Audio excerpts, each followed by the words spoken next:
Hello everyone, welcome to Hindi literature with Bhavnagari channel पर। यदि आप हमारे चैनल पर नए हैं तो चैनल को लाइक, शेयर एंड सब्सक्राइब करें। तो आज हम पढ़ेंगे आकाशदीप कहानी। किसकी है ये? जयशंकर प्रसाद जी की। उससे पहले हम इस कहानी के बारे में मेन पॉइंट देखते हैं। चलिए, जयशंकर प्रसाद कहानी किसकी है? ये है, सॉरी, आकाशदीप कहानी किसकी है? जयशंकर प्रसाद जी की। इसकी पृष्ठभूमि क्या है? इसकी पृष्ठभूमि है, यह कहानी आकाशदीप कहानी संग्रह में संकलित है। यह 1928 या 1929 में प्रकाशित हुई। इसके दो इसलिए मिलते हैं, इनके जो कहानी संग्रह होते हैं उसका भी सन दे देते हैं, और जब ये कहानी प्रकाशित होती है उसका भी, इसलिए इसमें दो सन दिए गए हैं। इसका प्रतिपाद्य क्या है? यह ऐतिहासिक पृष्ठभूमि प्रेम और घृणा के द्वंद्व को उद्घाटित करती हुई कथा लिखी गई है। कर्तव्य और प्रेम के अंतर्द्वंद, पिता की हत्या के आरोपी बुद्धगुप्त से ही प्रेम से जूझती चंपा द्वारा संपूर्ण जीवन कर्तव्य के लिए समर्पित करने की ये रोमांटिक कहानी है। पिता की हत्या की पिता की हत्या का प्रतिशोध रूप इसमें दिखाया गया है। अब चलते हैं हम अपने पात्र पर, जो कि एग्जाम के नजरिए से बहुत ज्यादा महत्वपूर्ण है। वैसे भी ये 3 स्लाइड है, इसमें तीनों स्लाइड ही ज्यादा इंपॉर्टेंट है शॉर्ट्स नोट्स के माध्यम से देखे तो। अब चलते पात्र पर। पात्र में बुद्धगुप्त। बुद्धगुप्त कौन था? ताम्रलिप्ति का क्षत्रिय है। पोता अध्यक्ष मणिभद्र की हत्या कर स्वयं और चंपा को वो मुक्त करता है। नए द्वीप को चंपा द्वीप नाम देता है। कौन? बुद्धगुप्त, जहाँ वे रहते हैं। तो क्वेश्चन पूछा जा सकता है कि नए द्वीप का नाम चंपा द्वीप नाम किसने दिया? वो है बुद्धगुप्त। अब चलते अपने आगे पॉइंट पर। बाली, जावा, सुमात्रा के वाणिज्य पर एकाधिकार स्थापित करता है। ये बाली, जावा और सुमात्रा ये क्या है? हमारे द्वीप है। तो इन द्वीपों को क्रम से जो आए हैं हमारी कहानी में, इन्हें नोट डाउन कर लेना। अब चलते आगे। चंपा महानाविक संबोधित करती है। चंपा विवाह कर भारत लौटने को इच्छुक। सॉरी, चंपा से, यहाँ पे से आएगा। वो जो था बुद्धगुप्त, चंपा से विवाह कर भारत लौटने को इच्छुक, यानी वो चंपा से विवाह करने के बाद भारत आना चाहता है। अब चलते हैं पात्र हमारे चंपा पर। चंपा के बारे में क्या क्या पॉइंट है देखते हैं। जानवी के तट पर चंपा नगरी की क्षत्रिय बालिका। पिता मणिभद्र के यहाँ पर वो प्रहरी है। बुद्धगुप्त को पिता की मृत्यु का कारण मानती है चंपा। मणिभद्र के घृणित प्रस्ताव को ठुकराने पर बंदी बना दी गई, यानी जो इसके पिता थे चंपा के, मणिभद्र, उन्होंने कोई प्रस्ताव दिया होगा, उसे उसने ठुकरा दिया, जिस पर वो बंदी बना ली गई। बुद्धगुप्त के भारत लौट जाने पर भी चंपा कहाँ पर रहती है? द्वीप पर ही रहती है। बुद्धगुप्त के प्रति प्रेम और घृणा इसमें दोनों दिखाए गए हैं। अब चलते अपने गौणपात्र पर। गौणपात्र पर कौन कौन आते हैं? मणिभद्र और जया। बुद्धगुप्त और चंपा को बंदी बनाने वाला खलनायक। जया कौन थी? चंपा की सेविका और चंपा द्वीप के मूल निवासी है। अब चलते अपनी कहानी की विशेषताओं पर। क्या क्या इस कहानी की विशेषताएं हैं? संस्कृत निष्ठ शब्दावली। कहानी में एक स्थल पर, एक मिनट, कहानी में एक स्थल पर 5 वर्ष का अंतराल आता है। चरित्र प्रधान सामुद्रिक जीवन, ये जीवन है यहाँ पे, सामुद्रिक जीवन इसमें दिखाया गया है। प्रच्छन्न प्रेम को दर्शाया गया है। ठीक है, अब चलते हैं आगे अपनी कहानी पर। मैं आपको बता दूं, ये एग्जाम के नजरिए से ये तीनों स्लाइड्स, जितनी ये 3 स्लाइड्स है, ये तीनों बहुत ज्यादा इम्पोर्टेंट है। शॉर्ट्स नोट्स में अगर इन्हें ऐड करें तो ये बहुत इम्पोर्टेंट है। एक ये वाली, ये तीनों स्लाइड्स। अब चलते हैं हम अपनी कहानी पर। जो मेन पॉइंट आएंगे उन्हें नोट डाउन करते चले। चलिए पढ़ते हैं। आकाशदीप, जयशंकर प्रसाद। बंदी, ये कहानी कहाँ से स्टार्ट होती है? बंदी से। बंदी, क्या है सोने दो, मुक्त होना चाहते हो? अभी नहीं, निद्रा खुलने पर चुप रहो, फिर अवसर न मिलेगा। बड़ा शीत है, कहीं से एक कंबल डालकर कोई शीत से मुक्त करता। आंधी की संभावना है, यही एक अवसर है, आज मेरे बंधन शिथिल है। क्या तो क्या तुम भी बंदी हो? हाँ, धीरे बोलो, इस नाव पर केवल 10 नाविक और प्रहरी है। तो क्वेश्चन पूछा जा सकता है, इसलिए इसे नोट डाउन कर लेना।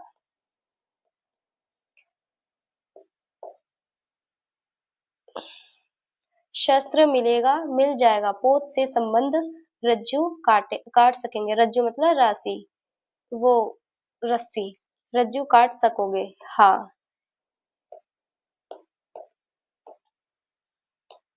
समुद्र में हिलोरें उठने लगी, दोनों बंदी आपस में टकराने लगे। पहले बंदी ने अपने को स्वतंत्र कर लिया, दूसरे को बंदी बंधन खोलने का प्रयत्न करने लगा। लहरों के धक्के एक दूसरे को स्पर्श से पुलकित कर रहे थे। मुक्ति की आशा, स्नेह का असंभावित आलिंगन, दोनों ही अंधकार में मुक्त हो गए।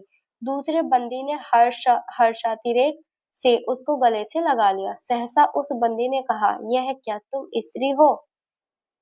क्या स्त्री होना कोई पाप है? अपने को अलग करते हुए स्त्री ने कहा। वो स्त्री कौन थी? चंपा। शस्त्र कहाँ है? तुम्हारा नाम? चंपा। तारक खचित नील अंबर और समुद्र के अवकाश में पवन उधम मचा रहा था। अंधकार से मिलकर पवन दुष्ट हो रहा था। समुद्र में आंदोलन था, नौका लहरों में विकल थी। स्त्री सतर्कता से लुढ़कने लगी।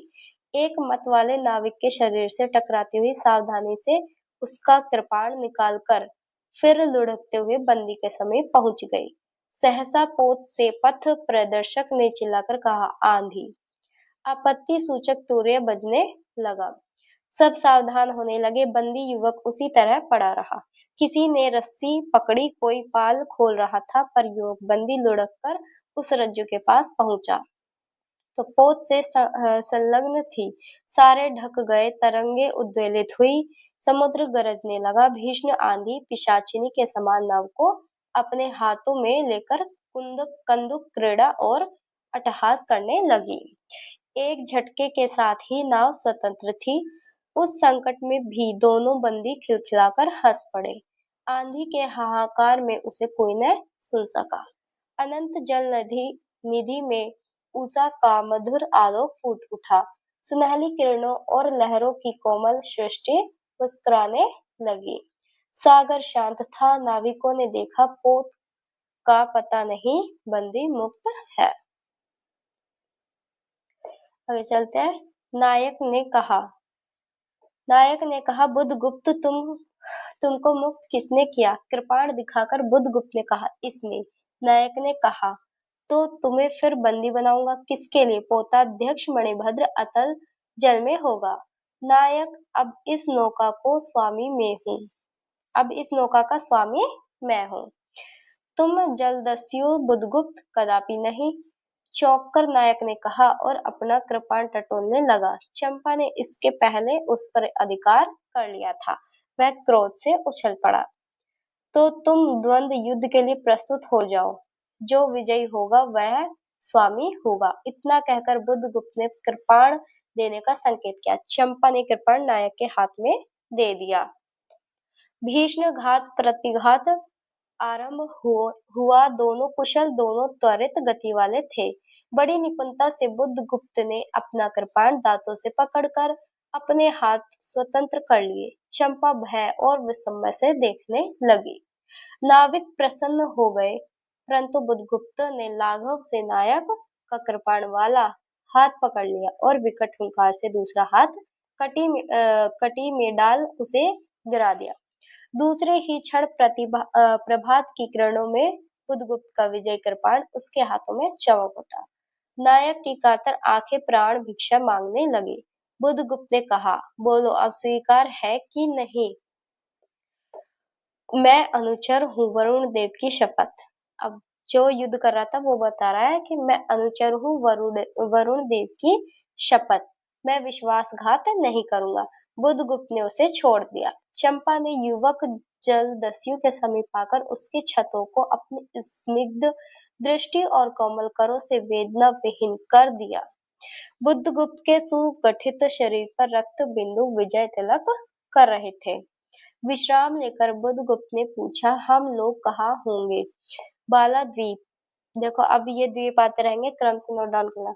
बाली द्वीप, से बहुत दूर, संभवतः एक नवीन द्वीप के पास, जिसमें अभी हम लोगों का बहुत कम आना-जाना होता है। सिंघल के वाणिकों का वहाँ प्राधान्य है। कितने दिनों में हम लोग वहाँ पहुँचेंगे? अनुकूल पवन मिलने पर 2 दिन में। कितने दिन में? 2 दिन में। तब तक के लिए खाद का अभाव न होगा। सहसा नायक ने नाविकों को डांड लगाने की आज्ञा दी और स्वयं पतवार पकड़कर बैठ गया। बुधगुप्त के पूछने पर उसने कहा, यहाँ एक जलमग्न शैलखंड है। सावधान न रहने से नाव टकराने का भय है। तुम्हें इन लोगों ने बंदी क्यों बनाया?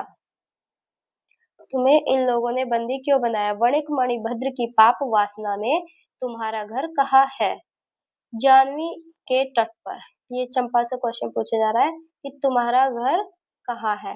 जानवी के तट पर। चंपा नगर की एक क्षत्रिय बालिका हूँ। पिता इसी मणिभद्र के यहाँ प्रहरी का काम करते थे। माता माता का देहावसान हो जाने पर भी मैं हो जाने पर मैं भी पिता के साथ नाव पर ही रहने लगी। 8 बरस से। कितने? 8 बरस से समुद्र ही मेरा घर है।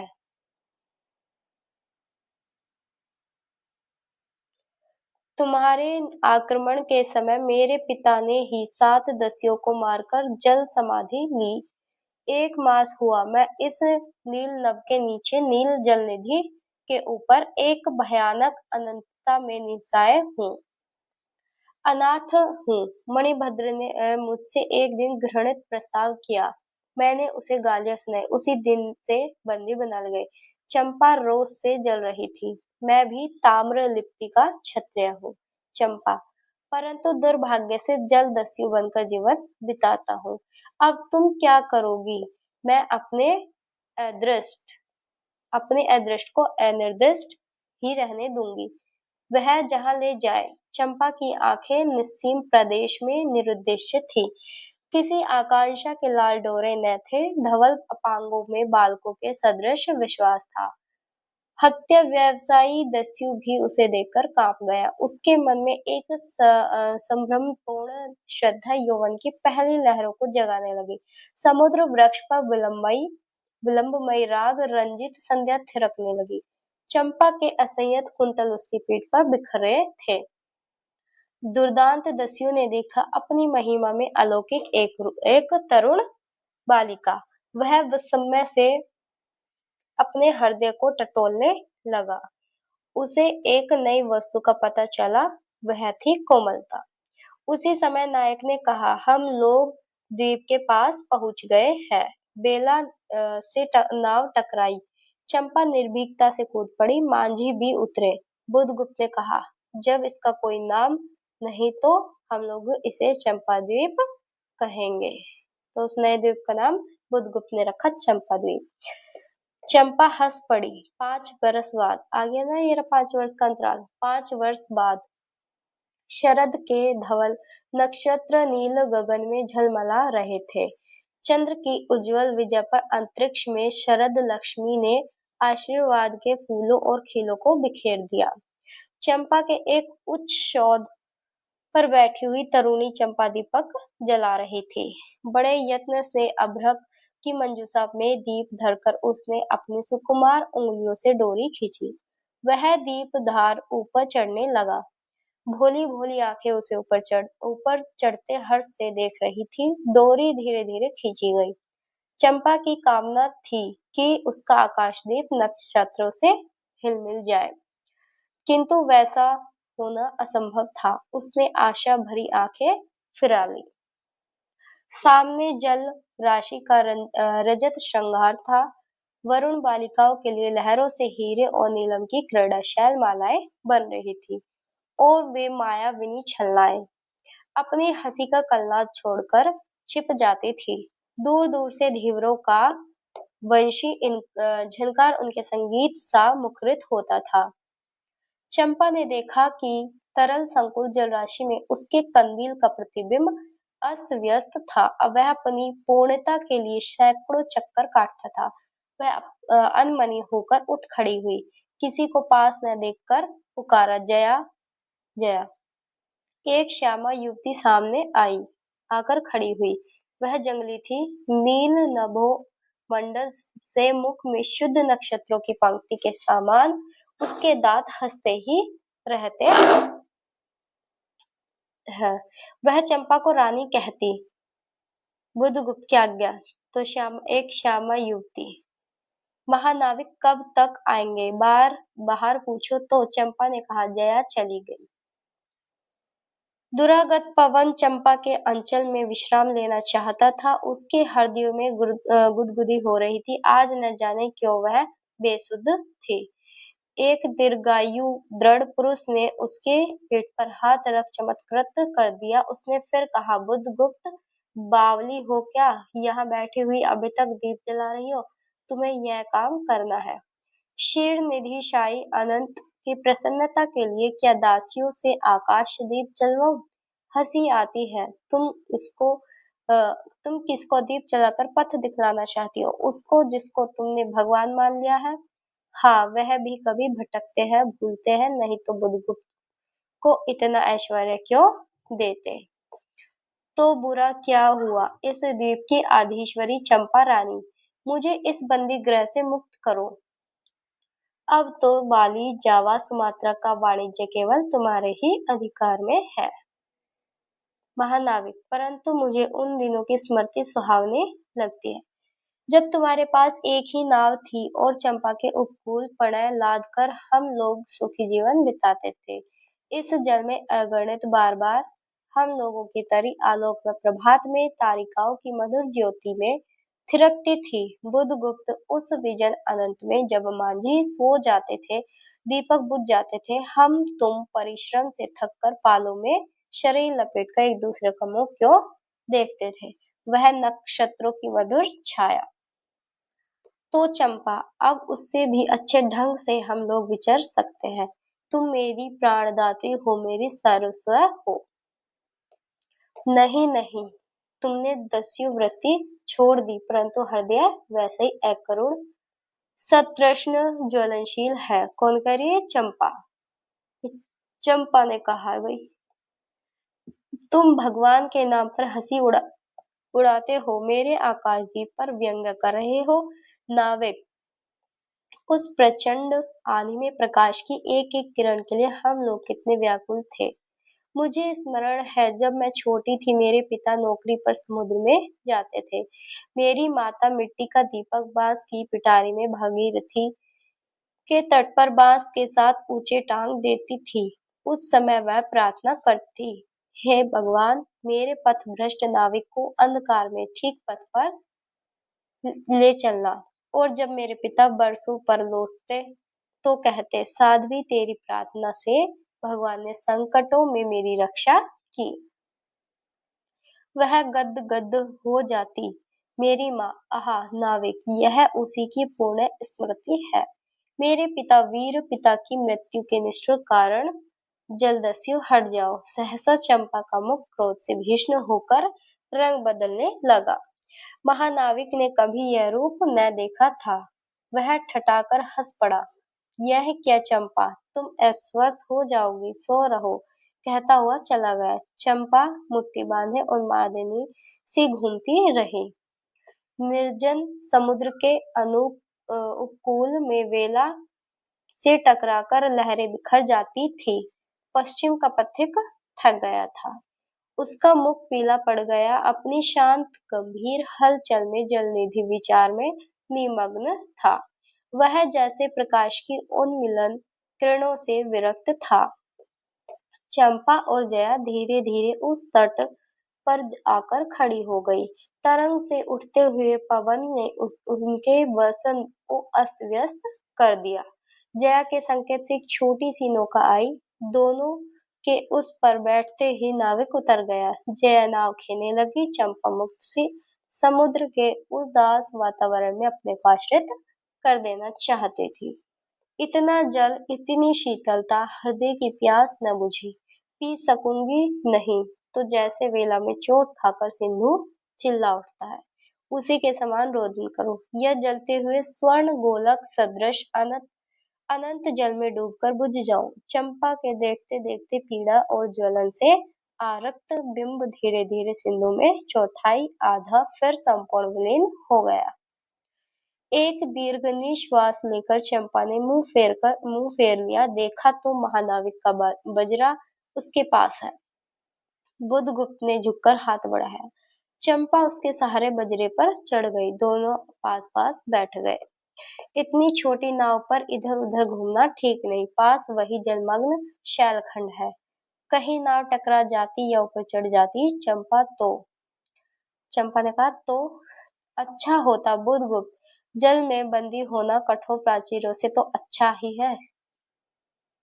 आह चंपा, तुम कितनी निर्दय हो। बुधगुप्त को आज्ञा देकर तो देखो, वह क्या नहीं कर सकता। जो तुम्हारे लिए नए द्वीप की सृष्टि कर सकता है, नई प्रजा खोज सकता है, नए राज्य बना सकता है। क्या क्या कर सकता है वो? नए द्वीप की सृष्टि, नए प्रजा की खोज, नए राज्य बना सकता है। उसकी परीक्षा लेकर तो देखो। कहो चंपा, वह कृपाण से अपना हृदय पिंड निकाल अपने हाथों अतल जल में विसर्जन कर दे। महानाविक जिसके नाम से बाली, जावा और चंपा का आकाश गूंजता था, पवन थर्राता था, घुटनों के बल चंपा के सामने छल छलाई आंखों से बैठा था। सामने शैलमाला की चोटी पर हरियाली में विस्तृत जलदेश में नील पिंगल संध्या, प्रकृति की सहृदय कल्पना, विश्राम की शीतल छाया, स्वप्न लोक का सृजन करने लगे। उस मोहिनी के रहस्यपूर्ण नील जाल को का कुहक स्फुट हो उठा। जैसे मदिरा से सारा अंतरिक्ष सिक्त हो गया। सृष्टि नील कमलों में भर उठी। उस सौरभ से पागल चंपा ने बुधगुप्त के दोनों हाथ पकड़ लिए। वहां एक आलिंगन हुआ, जैसे क्षितिज में आकाश और सिंधु का। किंतु उस परिरंभ में सहसा चैतन्य होकर चंपा ने अपनी कंचुकी से कृपाण निकाल लिया। बुधगुप्त, आज मैं अपने प्रतिशोध का कृपाण अतल जल में डुबो देती हूँ। हृदय ने छल किया, बार बार धोखा दिया। चमककर वह कृपाण समुद्र का हृदय वेधता हुआ विलीन हो गया। तो आज से मैं विश्वास करूं, क्षमा कर दिया गया? आश्चर्य कंपित कंठ से महानाविक ने पूछा। विश्वास कदापि नहीं बुधगुप्त। जब मैं अपने हृदय पर विश्वास नहीं कर सकी, उसी ने धोखा दिया, तब मैं कैसे कहूँ मैं तुम्हें घृणा करती हूँ, फिर भी तुम्हारे लिए मर सकती हूँ। अंधेर है जलदस्यु, तुम्हें प्यार करती हूँ। चंपा रो पड़ी। वह स्वप्नों की रंगीन संध्या तुमसे अपनी आंखें बंद करने लगी। दीर्घ निश्वास लेकर महानाविक ने कहा, जीवन की पुण्यतम घड़ी की स्मृति में एक प्रकाश गृह बनाऊंगा। चंपा, यही उस पहाड़ी पर संभव है कि मेरे जीवन की धुंधली संध्या उससे आलोकपूर्ण हो जाए। चंपा के दूसरे भाग में एक मनोरम शैलमाला थी। वह बहुत दूर तक सिंधु जल में निमग्न थी। सागर का चंचल जल उस पर उछलता हुआ उसे छिपाए था। आज उसी शैलमाला पर चंपा के आदि निवासियों का समारोह था। उन सबों ने चंपा को वन देवी सा सजाया। ताम्र लिप्ति के बहुत से सैनिक नाविकों की श्रेणी में वन कुसुम विभूषिता चंपा शिविका रूढ़ होकर जा रही थी। शैल के एक ऊंचे शिखर पर चंपा के नाविकों को सावधान करने के लिए सुदृढ़ दीप स्तंभ बनवाया गया था। उसी का महोत्सव है। बुधगुप्त स्तंभ के द्वार पर खड़ा था। सेविका सहायता देकर चंपा को उसने उतारा। दोनों ने भीतर पदार्पण किया था कि बांसुरी और ढोल बजने लगे। कौन कौन से वाद्य यंत्रों का इसमें जिक्र है? बांसुरी और ढोल। पंक्तियों में कुसुम भूषण से सजी वन बालाएं फूल उछालती हुई नाचने लगी। दीप स्तंभ की ऊपरी खिड़की से यह देखती हुई चंपा ने जया से पूछा, यह क्या है जया? बालिकाएं कहाँ से बटोर लाई? आज रानी का ब्याह है न? कहकर जया ने हंस दिया। बुधगुप्त विस्तृत जलनिधि की ओर देख रहा था। उसे झकझोर कर चंपा ने पूछा, क्या यह सच है? यदि तुम्हारी इच्छा हो तो यह सच भी हो सकता है। चंपा कितने वर्षों से मैं ज्वालामुखी को अपनी छाती में दबाए हूँ। चुप रहो महानाविक, क्या मुझे निस्सहाय और कंगाल जानकर तुमने आज यह सब प्रतिशोध लेना चाहा? मैं तुम्हारे पिता का घातक नहीं हूँ चंपा। वह एक दूसरे दस्यु के शस्त्र से मरे हैं। यदि मैं इसका विश्वास कर सकती हूँ बुधगुप्त, वह दिन कितना सुंदर होता, वह क्षण कितना स्मरणीय होता। आहा, तुम इस निष्ठुरता में भी कितने महान होते। जया नीचे चली गई। स्तंभ के संकीर्ण प्रकोष्ठ में बुधगुप्त और चंपा एकांत में एक दूसरे के सामने बैठे थे। बुधगुप्त ने चंपा के पैर पकड़ लिए। उच्छ्वसित शब्दों में वह कहने लगा, चंपा, हम लोग जन्मभूमि भारतवर्ष से कितनी दूर है। इन निरीह प्राणियों में इंद्र और शची के समान पूजित है। स्मरण होता है वह दार्शनिकों का देश, वह महिमा की प्रतिमा। मुझे वह स्मृति नित्य आकर्षित करती है। परंतु मैं क्यों नहीं जानती हो, इतना महत्व प्राप्त करने पर भी मैं कंगाल हूँ। मेरा पत्थर सा हृदय एक दिन सहसा तुम्हारे स्पर्श से चंद्रकांत मणि ही तरह द्रवित हुआ। चंपा, मैं ईश्वर को नहीं मानता, मैं पाप को नहीं मानता, मैं दया को नहीं समझ सकता, मैं उस लोक में विश्वास नहीं करता। पर मुझे अपने हृदय के एक दुर्बल अंश पर श्रद्धा हो चली। तुम न जाने कैसे एक बहकी हुई तारिका के समान मेरे शून्य में उदित हो गई। आलोक की एक कोमल रेखा इस निविड़तम में मुस्कुराने लगी। पशु बल और धन के उपासक के मन में किसी शांत और एकांत कामना की हंसी खिलखिलाने लगी, पर मैं न हंस सका। चलोगी चंपा, पोतवाहिनी पर असंख्य धनराशि लादकर राज रानी सी जन्मभूमि के अंक में आज हमारा परिणय हो। कल ही हम लोग भारत के लिए प्रस्थान करें। महानाविक बुधगुप्त की आज्ञा सिंधु की लहरें मानती हैं। वे स्वयं उस पोतपुंज को दक्षिण पवन के समान भारत में पहुंचा देंगी। आहा चंपा, चली चलो। चंपा ने उसके हाथ पकड़ लिए और किसी आकस्मिक झटके ने एक पल भर के लिए दोनों के अधरों को मिला दिया। सहसा चैतन्य होकर चंपा ने कहा, बुधगुप्त, मेरे लिए सब भूमि मिट्टी है, सब जल तरल है, सब पवन शीतल है, कोई विशेष आकांक्षा हृदय में अग्नि के समान प्रज्वलित नहीं। सब मिलाकर मेरे लिए एक शून्य है। प्रिय नाविक, तुम स्वदेश लौट जाओ विभवों का सुख भोगने के लिए, और मुझे छोड़ दो इन निरीह भोले भाले प्राणियों के दुख की सहानुभूति और सेवा के लिए। तब मैं अवश्य चला जाऊंगा। चंपा, यहाँ रहकर मैं अपने हृदय पर अधिकार रख सकूं, इसमें संदेह है। आहा, उन लहरों में मेरा विनाश हो जाए।